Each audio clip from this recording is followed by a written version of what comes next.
Base of ম্যাথমেটিক্সে তোমাদের সকলকে স্বাগত। এখন আমি আলোচনা করছি ক্লাস 9 এর রাশিবিজ্ঞান নিয়ে। আর আলোচনা করছি তোমাদের কোষে দেখি 11.2 এর 7 নম্বর অঙ্কটি। এই 7 নম্বর অঙ্কে তোমাদের করতে বলেছে বহুভুজ অঙ্কন করো। আর ছকটি আছে এভাবে: চাঁদার পরিমাণ আর সদস্য সংখ্যা। চাঁদার পরিমাণ দেওয়া হয়েছে 20, 25, 30, 35 এভাবে।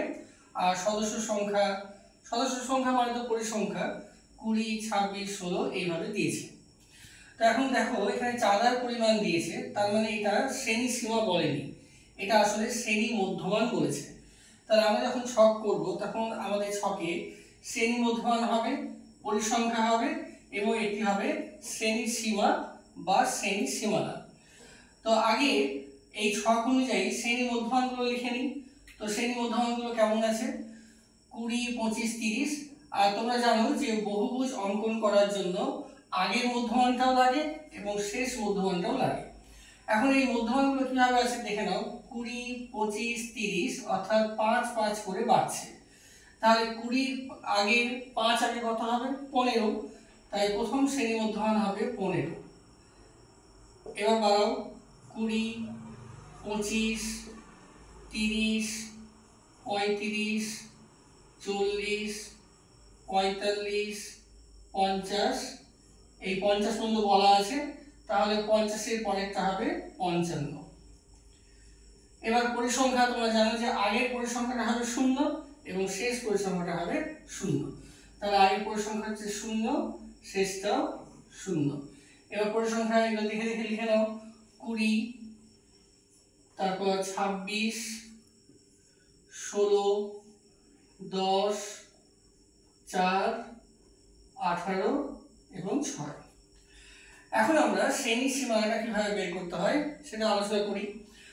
এখন এই শ্রেণী মধ্যমানগুলো 15, 20, 25 এই যে এভাবে যাচ্ছে, এখান থেকে আমরা বুঝতে পারছি শ্রেণী মধ্যমানের মধ্যে পার্থক্য হচ্ছে 5, অর্থাৎ 5 করে বাড়ছে।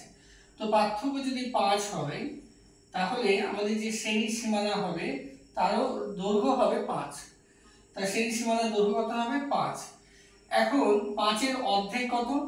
5 এর অর্ধেক হচ্ছে 2.5। 5 কে যদি তোমরা 2 দিয়ে ভাগ করো 2.5। তাহলে এই যে মধ্যমানটা 15, তাহলে এই নিম্ন শ্রেণী সীমানা কত হবে? 15 থেকে 2.5 বিয়োগ।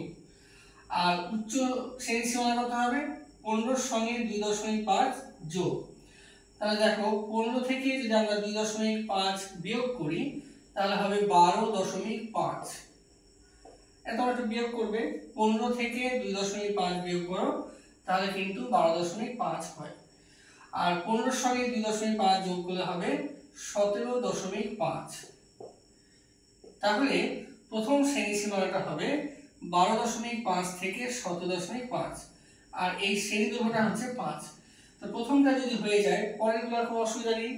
তাহলে পরেরটি হবে 17.5 থেকে 17.5 এর সঙ্গে 5 যোগ করো তাহলে হবে 22.5।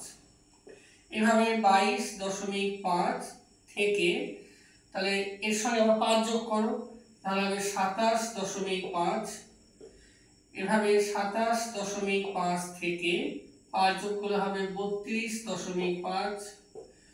32.5 থেকে 37.5। 37.5 থেকে এর সঙ্গে 5 যোগ করো তাহলে হবে 42.5। 42.5 থেকে 5 যোগ করলে হবে 47.5। তারপর 47.5 থেকে 47 সঙ্গে 5 যোগ করো তাহলে হবে 52.5। আর শেষেরটি হবে 52.5 থেকে 57.5। তো এইভাবে আমি আজকে 7 নম্বর অঙ্কটি ছক কিভাবে করা যায় তাহলে আলোচনা করলাম। আর আজকে আমি এই রাশিবিজ্ঞান নিয়ে আলোচনা শেষ করলাম। আগামী পর্ব থেকে অন্য কোনো বিষয় নিয়ে আলোচনা করব।